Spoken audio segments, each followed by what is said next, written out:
Hello ladies and gentlemen, and here we go with another little guide on inner sphere mechs. We'll try to explain you a little their advantages and disadvantages over clans and their specialities and stuff like that. So basically we're gonna start off with how to know which one's clan, which one's inner sphere. That's pretty simple. If you see that kind of camo, like the greenish, like the green you see over here, that grasshopper, that means that's inner sphere. If you see that grayish, gray with a little bit of green, that's a clan for sure. That will help you out. If you're a little bit confused, there's another way to do so. You can point at your mech, whichever, for example, we're going to a store. And for example, yeah, mediums or something. When you point at it, you see that a little window pops up, and when you see that loadout right over here, it pops up right over here, gone straight over here, loadout, and it says AC20, AC20, right? You see that? That's the inner sphere weapon. So the inner sphere mechs can only use inner sphere weapons, and clan mechs can use only clan weapons. If it would be a clan mech and it would have AC20, it would say a little C in front of it, so it would be like C AC20. Like this is the Centurion with green camo. This is an inner sphere mech with the regular AC20 with inner sphere. And for example, if you would have taken a Stormcrow, you see that gray camo on it, and you point at it, and you point at it again, and now you see where it says loadout, it says it has that little C in front of the weaponry. So clan medium pulse laser, clan LB10X, and clan large pulse laser, right? And it says the numbers over there, how many it has, right? So that's how you know which one's a clan, which one's inner sphere. Okay, and here we go to a grasshopper. We got a grasshopper, that's an inner sphere mech, as you can see. So the advantages and disadvantages over the inner sphere and clans. So basically, we're gonna go back to store. Will give us more options. The advantages of inner sphere mechs is, first of all, one, they usually have much more quirks. If you see that below the loadout, you see the quirk summary, it says, right? And all those pluses out there, they are good, and it gives you the advantage. For example, you always look for the lowest one over there. So all those additional armor, structure, and stuff like that, yeah, that gives you some advantage. First of all, the structure is, if you remember in your trial run, training trial run, it was saying there that the armor, you have the armor, and and what is below the armor is your structure, right? In order to, for example, take off the arm, you gotta kill the structure of it. What's the inside of it? So yeah, that gives you more additional structure. So CT center torso, LT left torso, RT is right torso, and so on and so on. It gives you a little bit more points. So when you have your armor taken off, this will give you a little bit more life for your points. Center torsos, right torsos, and blah blah so on. Right? For example, it has only additional armor on right arm, plus 16. So more likely there's going to be some big weapons on the right arm, as you can see over here, and that basically explains why. So you have more armor on your right arm, so it would be harder for your enemy to take it off, right? Usually inner sphere have more quirks, better quirks. Like if you're gonna see their ballistic velocity plus 20%, that's brutal, that's good. Ballistic cooldown, which is a reload plus 10 to all ballistic weapons. Missile velocity, missile cooldown, and so on. And you have another AC20 cooldown. This will add up with the ballistic cooldown. So if you're running AC20, you're gonna have 20% faster reload for it. If you're running, for example, AC10, it will give you only a cooldown of 10% ballistic cooldown. That's how basically it works. And as usually it gives you turn rates, blah blah blah, and so on. You can check it out. Every mech has their own quirks and hard points and so on. And for example, to show you the clan mech, for example, the Stormcrow, it doesn't have any quirks, right? Like not many clan mechs have quirks at all, even though some of them have negative quirks, like this Stormcrow B, Stormcrow Bravo. For example, it only has additional structure, right arm, XP bonus, experience, and it has negative quirks of 8% reload for the energy weapon, and for laser duration. Duration is the time it's the laser actually shooting, plus 8, so it will do the same damage, but it will shoot longer. It will take longer for it to do the same amount of damage. It will be shooting longer. So there you go, a little kind of introduction for the quirks. And for example, the only probably mech that, well, a few of them, like for example, that Ice Ferret has a lot of quirks too, but not my favorite mech, never tried it, and someday I will, when I play a little bit more and have more credits. Like this guy has a lot of quirks, but although they don't really give you, like the numbers are not that high, so it's not that good. And if you're gonna check any inner sphere mech, it gives you really big numbers. Like for example, this Centurion gives you ballistic velocity plus 20%, ballistic cooldown 30% right there. And if you have the LB10X cooldown, if you have an LB10X, it gives you another 10%. So basically 40% quicker is going to be reloading, like it's almost 50%. And it's going to be shooting like a freaking machine gun or something, right? So here we go back to that. I will give you a little introduction over here, and I'll show you right away something. For example, this Centurion Alpha, the hard points, as you're gonna see over here when the window pops up. Hard points. Hard points is basically the mounts, for the weapons. You can mount 1 ballistic weapon, 2 energy weapons, and 3 missiles, right? That's what this guy goes with. For example, I'll show you on the one I have, that Grasshopper. It has 8 energy points, hard points for energy weapons, and 1 AMS. AMS is the anti-missile system, which shoots down the enemy missiles which are being fired at you, right? Like for example, LRMs. Right? Those are long range missiles.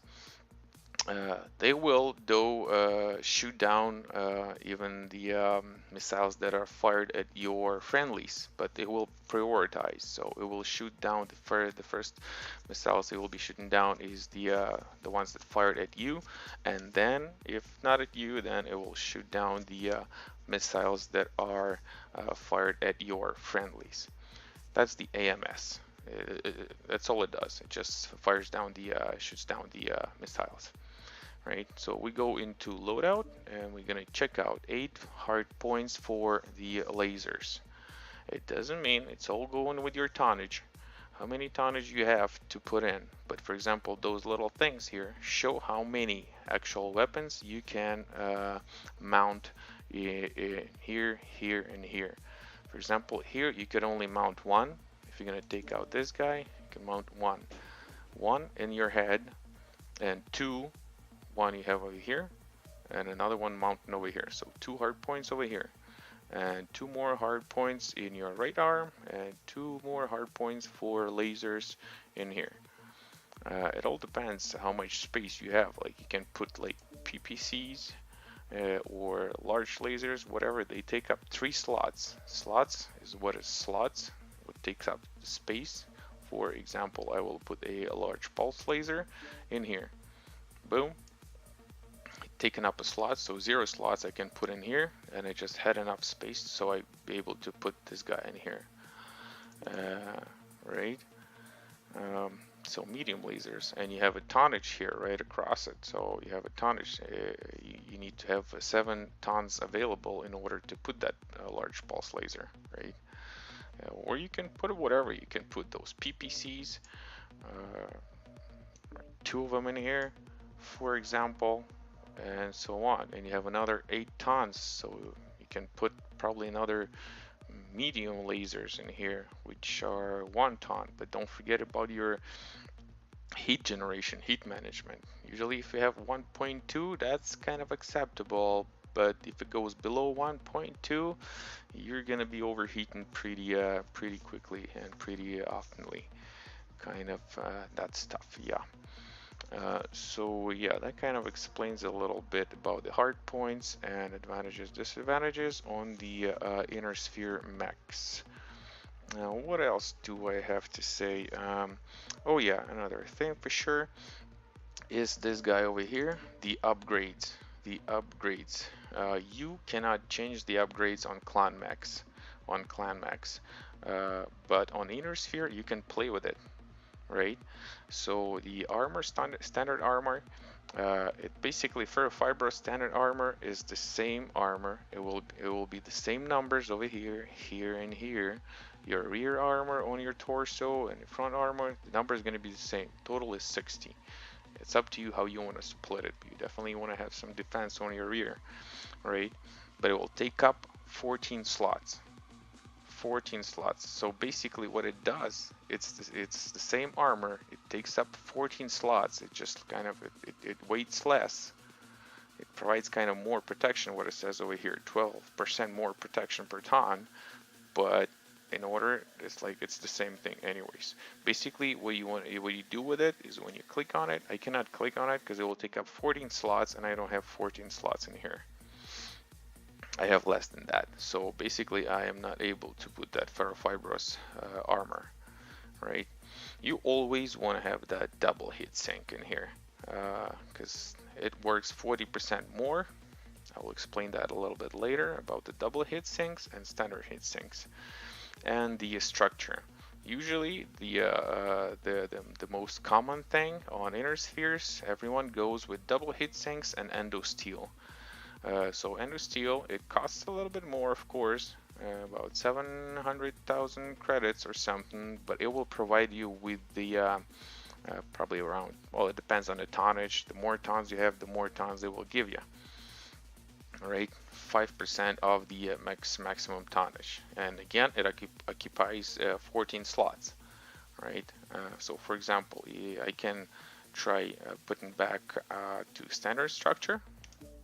As you can see, it provided me with more slots in here, and it costs me 350,000 to go back to upgrade back to a standard structure, and it added me 3.5 tons over here, right there. If I would go back to endo steel, as you can see, I have another 3.5 tons that I can use for whatever, putting more armor or another couple of lasers or something like that, right? Even 3 lasers, like medium, for example. So that's how you play with it. Another important thing about the double hit sinks, right? So I can, again, I'm just gonna go back to this a little.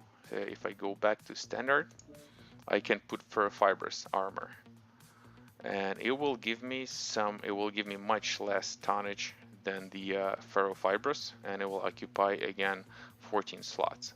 Sometime when you don't have that many weapons and you only mounted, for example, 3 large pulse lasers, and they took up only 6 slots, and you have those slots and that's all you have in there, you might put ferrofibrous, double heat sinks, and endo steel all together. I had some setups like that, right? And it gives you another extra tonnage, but it takes up all the slots. If I click ferrofibrous, boom, dynamic armor slot, those slots are taken up. So if I'm gonna start adding up, you're gonna see they're gonna go down. You see every time they're kind of being transferred from one side to another. From one side to another, and I don't have any more tons in here, right? So that kind of explains you a little bit, right? So I go back to standard and I put back on my endo steel. That's the regular setup I had on it, so that's why it doesn't cost me anything. I just took off some lasers, that's why it's asking me to save it or not. Okay, I think that explains you a little bit. We're gonna go jump to double hit sinks. Why are they better? They take up much more slots. They like for example, standard heatsink, look at it as a 100% heat sinking. Double, which says over here, is 40% more efficient than the standard heatsink, right? So let's look at it this way. Double heatsinks are always better. If you're gonna put some kind of engine on the bottom here, you see heat sinks. Like over here, you're gonna see heat sinks right on the bottom. It says 10. So every engine has mounted 10, like, well, so it goes to 7 or something. You go to engines over here, you have standard. If you go to the lowest engine, it will have 5 heat sinks in it right away when you install it, right? The bigger the number, the higher it goes. The faster it goes, the more tonnage it takes. Usually the slots are always all the same, 6 slots, right? It only occupies all those 6 slots in here, right? And the more it goes, the higher it goes. I have 295 XL engine over here. In order to put 295 standard engine, it takes 24 tons, and this guy at the same speed takes up 15 tons, right? Well, for example, so this guy has 10 heat sinks in it already built in. This one is not included. You can put this one in the engine. You can take it off or put it in. So, for example, I have, what is it? For example, I have in this, on this Mech 5N, standard heat sinks. Yeah, I want to lose it. I don't want to save. So for example, it will show over here that I have right on the bottom over here, it says that I have 10 heat sinks in the engine, right? This will kill your heat. The more of them, the better, obviously, right? So 10 heat sinks in the engine built in, and 14 around my body, torsos and blah blah blah. All that number is 14. They add up together, right? So look at it this way. One heat sink provides you with, for example, 100% heat sinking. And yet again, I have 24 of them in total in here, right? 10 plus 14 makes it 24 heat sinks. So basically, multiply by 100 will give you 2,400 heat sinking kind of thing, right? Look at it this way, make it easier for you. For example, this guy over here, it has double heat sinks on her, double heat sinks. And it has only 10 in the engine and only 9 double heat sinks in the torso, around the body, and so on, right? And they took up three slots instead of 1, right? Which is kind of a lot, you would think. So I have only 19 heat sinks, double heat sinks here, and 24 there. You would think that, you know, it might be better, but actually not. If you're gonna do some math, and you're gonna think of 2400 heat sinking on that with standard heat sinks Mech, and you're gonna have 19 heat sinks over here as for a double heat sink, you want to think like 140% heat sinking. So I have 19 of them here, and let's do the basic math, make it easier for you. So 19 we want to multiply by 1.4. This will make 26.6, so 2660 heat sinking percent. 2660 with 19 heat sinks. And this guy gives me only 2400. So yeah, they cost more. It will cost you a freaking 1.5 million right there. But it's definitely worth it. Whenever you have money, you want to swap to double heat sinks, even though they take up more space in your battle mech, but it's definitely much more useful. And don't forget that you have those heat sinks in the engine, which are adding up together, and they're giving you much better heat sinking. Okay, so now I'm just gonna go to Excel engines real quick. So Excel engines, this is another kind of advantage and disadvantage to inner sphere mechs, because clan mechs cannot swap their engines. They only have whatever they have. For example, I'm gonna go take that Hellbringer, right? I'm taking that Hellbringer, and it has that engine built in. And all clan mechs have Excel engines. right? That's why they're so much more expensive. And then those omnipods, they cost money and stuff like that. That's why clan mechs always gonna be more expensive. And plus they all case protected. Case protection provides you with the prevents the ammo explosion kind of thing, right? So this one has the Excel engine built in it. You, with your inner sphere mech, you can play either Excel or not Excel, but the disadvantage of Excel engine is what? Because it's taken up 3 critical slots in each of your side torsos, left torso, right torso. In order to destroy the reactor, your engine, you need to destroy 3 critical slots of it. So that means what? That means if you're running Excel engine, right? You're running Excel engine on here, and one of your torsos has been destroyed completely. Your mech blows up, so you're done. You're dead. Okay. For example, if you are running mech like this one, and I'm running a standard engine over here, which is slower, takes up more tonnage, but it does not take those critical slots, right? It does not take those critical slots over here. So either they have to destroy my center torso or both of my legs in order for it to get destroyed, right? And for example, those Excel engines on the clan mechs, as I said before, you need to destroy 3 critical slots of the engine in order for it to get destroyed. You only have 2 in each side torsos over here, right?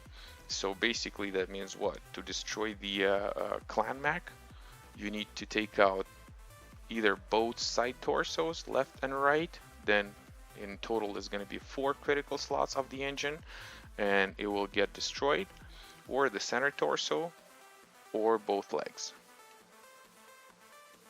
just like that. So in order to get that reactor destroyed, you need to destroy 3 critical slots, and that's pretty important.